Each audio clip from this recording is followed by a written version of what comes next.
Alright, mate, you're surrounded. So, let's see what your crime coefficient reading is. No. This isn't working. Sybil, read the guy. Come on. What the hell's wrong with this thing? No. This is the paper cutout. Oops. Daisy. I done goofed. No hard feelings, right? This is gonna hurt. Psychopaths is a 2012 anime series produced by Production IG and written by the infamous Urobuchi. I mean Urobuchi. You know, the guy who wrote Madoka Magica and Fate Zero, and among other stuff, and it's pretty cool to his characters and world. Yeah, that's what we're aiming for here.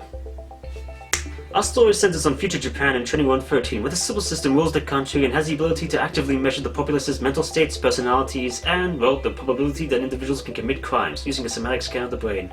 The resulting assessment is called a psychopath. Yeah, there's your title drop. And when the probability of a person engaging in crimes exceeds a certain level, he or she is pursued, apprehended, and killed if necessary. So in other words, it's the anime version of Minority Report.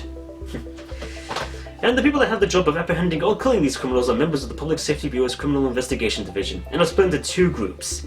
The inspectors, individuals with clear psychopaths and enforcers, blatant criminals that are usually made to do the dirty work. After all, the best way to hunt a beast is with a beast.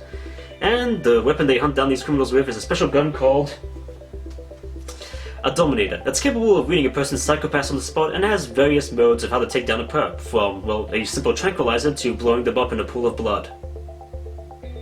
Yikes. And our lead, Akane Tsunemori, is a rookie inspector in Division 1, trying to do her best in the job while dealing with various criminals and her fellow co-workers, including Enforcer Shinya Kogami, a man of his own dark past and a vendetta to settle. But there is far more to this world than it seems, from what exactly the civil system truly is, to what exactly the mysterious Shogun Makishima is capable of, as he plans to take down the system at any means necessary. After all, how perfect can a system be if they equate victims to be the same as criminals?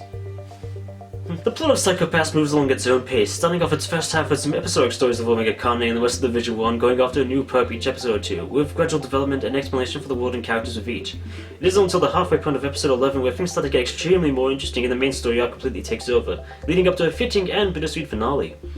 And, well, the setting and characters of Psychopaths are among its stronger points, and are where Urobuchi's best parts of his writing shine.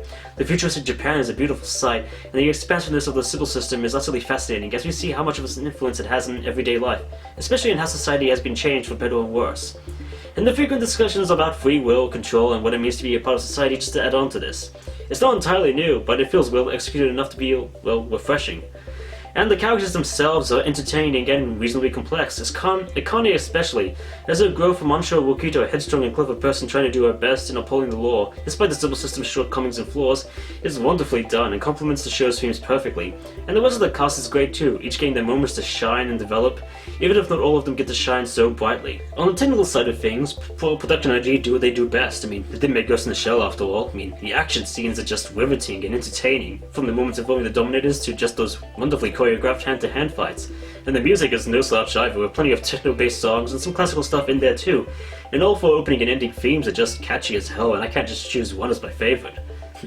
And the English dub, courtesy of Funimation, is another solid effort with great performances across the board, with some neat and rare casting choices in there too. For instance, Akane's voice actress, Kate Oxley, well, she doesn't do a whole lot of voice work, and, well, the only major role I've heard her in before was as Misaki Kirihara in Dark in the Black.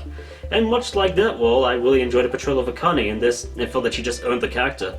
Likewise, Makishima was voice actor Alex Organ's first major role after some minor and supporting parts in previous dubs, and he's pitch perfect, getting down the sinister and soft-spoken aspects of the character to a T.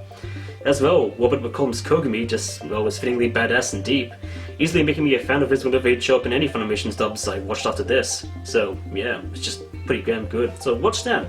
Or the Japanese version, I don't really care. Overall, Psychopaths is a pretty great show, with interesting themes about society and free will, complemented by good characters, great action, and a fascinating setting. While it may not go down on my favorites list due to certain elements like some characters not getting enough attention or development, and the cyberpunk aspects not being as, well, original or new, it's still a show that I adore and one that I recommend that you go watch. The series is available in America from Funimation and is available in Australia from Madman, and the entire series is available for streaming here in Australia from Anime Lab, so I'll leave a link in the doobly-doo if you want to go watch it there. So, until next time guys, well, there'll be another review of Psychopaths 2. See ya.